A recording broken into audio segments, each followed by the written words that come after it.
তো গেছে লোভে।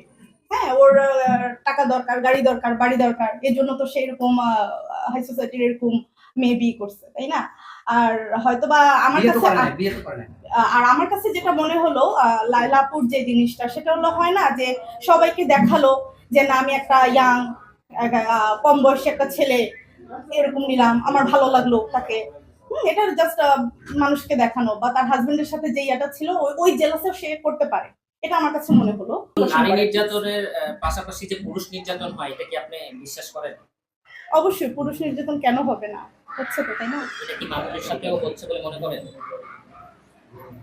হচ্ছে, এখন দেখা গেছে কেন হবে না, এখন তো অনেকে বলে অনেকে বলে না। পুরুষ নির্যাতন হয়, অবশ্যই হয়, ঠিক আছে, হয় না যে তা না, হয়।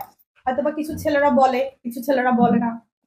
এখন কি মামুন কি সেই পুরুষ নির্যাতনের একজন, আপনি কি মনে করেন? তা তো অবশ্যই, যেহেতু সে এখন জেলে বাই, স্বাভাবিক। মানে লায়লা তাকে নির্যাতন করছে? এখন লায়লা এখানে দুইজনেরই একটাই থাকে, লায়লাও করছে, এক হাতে তো আর তালি কখনোই বাজে না।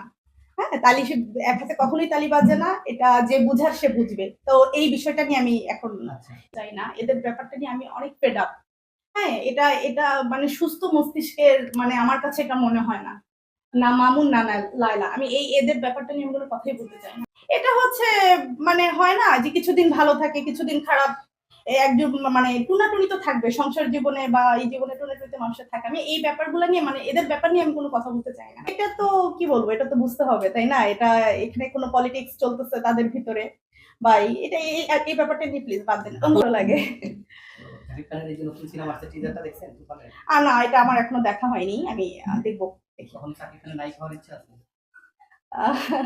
যদি কপালে ভাগে থাকে হব, ইচ্ছা কার না থাকবে, ইচ্ছা সবারই থাকে।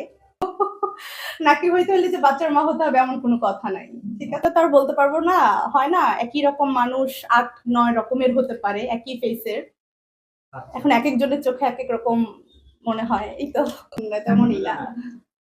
তো আরেকটা বিষয়, আপনি যেহেতু মিডিয়ার সাথে সংযুক্ত রয়েছেন, জায়েদ খানের এই ডিগবাজিগুলো তার অভিনয় জগৎ বা পাস্টে যে অভিনয় করেছে সে যে একটা সুনাম রয়েছে, সেই সুনামটাকে কোনো ধরনের বাধার সম্মুখীন হচ্ছে কিনা, বা আগে যে একটা স্ট্যাটাস ছিল এখন সেই স্ট্যাটাসটা কিন্তু নষ্ট হয়ে যাচ্ছে বলে মনে করেন? জাহিদ খান যে ডিগবাজিটা দিল এটা তো যাই হোক এক হিসাবে তো ভাইরাল, এক হিসাবে উনি ফেমাস। জাহিদ খানও আমার পছন্দের একজন পার্সন। এই তো উনি হয়তো বা দেখা গেছে ওনার মন মানসিকতা আসলে অনেক সহজ সরল, অনেক নরম। উনি পার্সন হিসেবে আমার কাছে তাকে অনেক ভালোই লাগে। আর এই তো।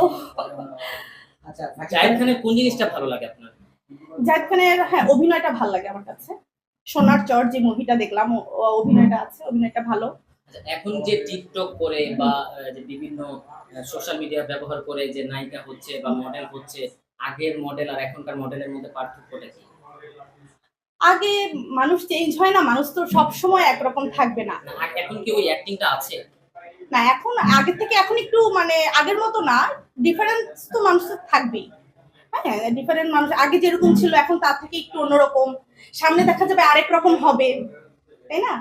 এই আমি Israt Sultana, miss and missus plus বিউটির ফার্স্ট রানার আপ। এই মুহূর্তে নাটক করা হলো আমার ২টা বিটিভিতে, আর এখনো তেমন কিছু করা হচ্ছে না, এই তো ঈদের পরে করা হবে।